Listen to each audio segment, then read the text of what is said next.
Hi everyone, welcome to Aarthi's kitchen and vlogs. ഇന്ന് നമ്മൾ ഉണ്ടാക്കാൻ പോകുന്നത് ഉള്ളിവടയാണ്.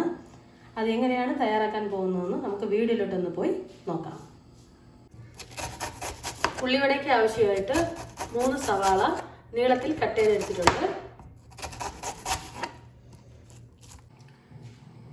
ചോപ്പ് ചെയ്ത ഉള്ളിയുടെ കൂടെ ഇനി നമുക്ക് 1 കഷ്ണം ഇഞ്ചി ചേർത്ത് കൊടുക്കാം.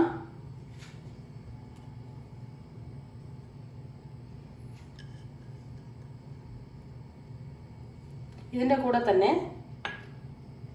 2 പച്ചമുളക് ചേർത്ത് കൊടുക്കാം. പിന്നെ കുറച്ച് കറിവേപ്പിലയും ചോപ്പ് ചെയ്ത് ഇട്ട് കൊടുക്കാം.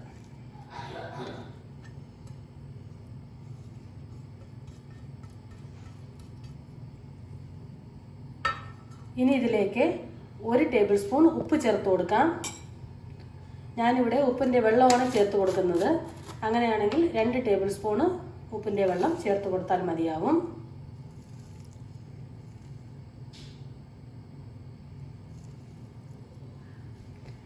ഇനി ഇതിലേക്ക് 5 ടേബിൾ സ്പൂണ് കടലമാവ് ഒന്ന് ചേർത്ത് കൊടുക്കാം. ഗ്രാം ഫ്ലോറാണ്, അത് ചേർത്ത് കൊടുക്കാം.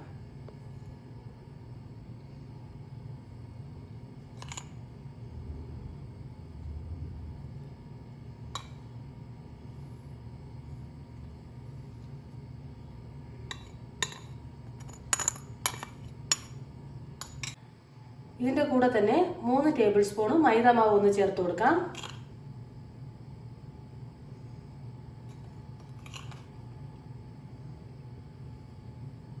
ഇനി നമുക്ക് ഇതിനെ കൈകൊണ്ട് നന്നായിട്ട് ഇളക്കി തിരുമ്മി കൊടുക്കാം.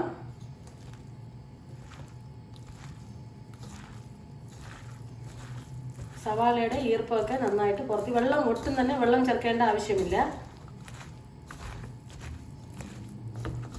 കൈ കൊണ്ട് തന്നെ നന്നായിട്ട് തിരുമ്മി കൊടുത്താൽ മതിയാവും.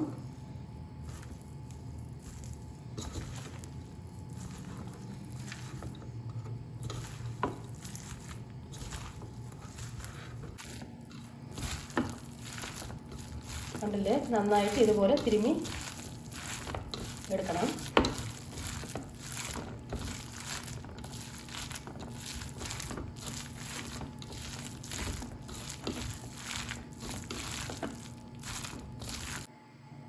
ഇനി നമുക്കിതിനെ റെസ്റ്റ് ചെയ്യാൻ 12 മിനിറ്റ് വെച്ചു കൊടുക്കാം. ഒരു കടായി അടുപ്പത്ത് വെച്ച് കൊടുത്തിട്ടുണ്ട്. ഇതിലേക്ക് ആവശ്യത്തിന് എണ്ണ ഒഴിച്ചു കൊടുക്കാം.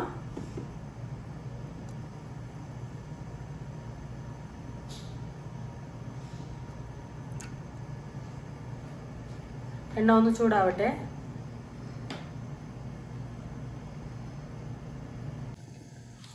ഫ്ലെയിമിനെ ലോ ഫ്ലെയിമിലാക്കിയിട്ടുണ്ട്.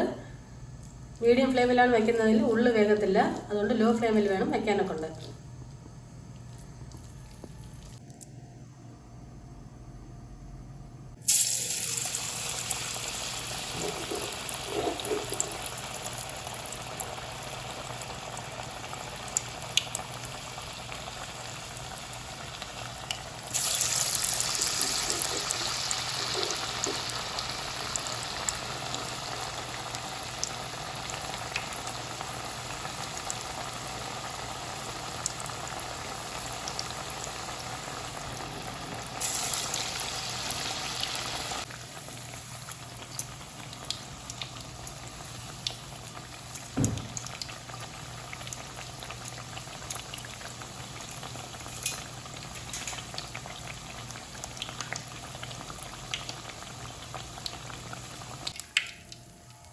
സവാളൊക്കെ നന്നായിട്ട് വെന്ത് കിട്ടിയിട്ടുണ്ട്.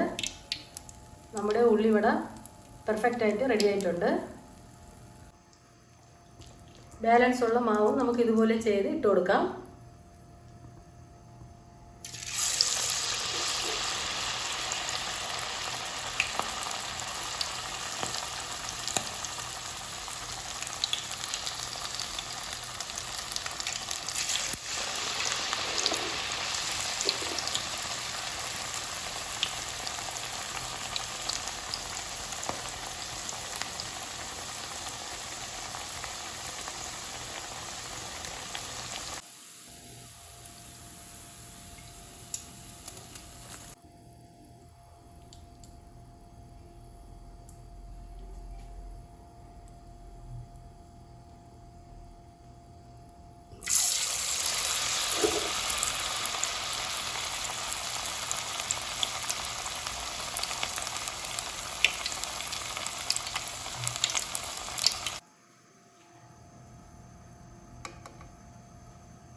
മുഴുവനും വറുത്തെടുത്തിട്ടുണ്ട്. നമുക്കിനി ഇതിനെ സർവിങ് പ്ലേറ്റിലോട്ട് മാറ്റാം. നല്ല പെർഫെക്റ്റ് ആയിട്ട് ഉള്ളിവട റെഡി ആയിട്ടുണ്ട്. എല്ലാവരും ഈ വട ഒന്ന് ട്രൈ ചെയ്യണം, എന്നിട്ട് ഫീഡ്ബാക്ക് അറിയിക്കണം. ഈ വീഡിയോ നിങ്ങൾക്ക് എല്ലാവർക്കും ഇഷ്ടപ്പെട്ടിട്ടുണ്ടാവും ഞാൻ വിചാരിക്കുന്നു.